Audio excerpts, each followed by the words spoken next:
లక్ష్మి, ఎక్కడ నువ్వు గెలుచుకొచ్చిన కప్పు? ఆహా, అద్దిరింది లక్ష్మి. నీ మాటలాగా బ్రహ్మాండంగా ఉంది, నీ పాటలాగా అద్భుతంగా ఉందనుకో. అది సరే, నువ్వు కప్పు గెలుచుకొచ్చావు, నీకు పాట నేర్పి నాకేమిస్తావు? మాట్లాడు లక్ష్మి. తను మాట్లాడలేదు రంగా. పోటీల్లో జరిగిన ప్రమాదం మూలంగా లక్ష్మి గొంతు మోగపోయింది.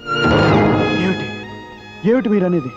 అవును రంగా, పట్నంలో డాక్టర్ పరీక్ష చేసి చెప్పాడు లక్ష్మికి మాట పోయిందని, ఇక మాట్లాడలేదని.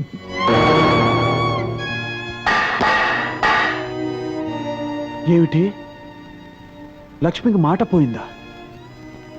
మా లక్ష్మికి మాట్లాడలేదా? మాట్లాడితే ముత్యాలు రాలినట్టుగా, పాట పాడితే ప్రకృతి పరవశించినట్టుగా ఉండే లక్ష్మి కంఠం మోగపోయిందా? తన పలకరింపుతో లోకాన్ని పులకరింపు చేసే లక్ష్మి ఇక మాట్లాడలేదా? అబద్ధం, అబద్ధం. లక్ష్మి మాట్లాడగలదు. లక్ష్మి, నువ్వు మాట్లాడగలవు కదూ?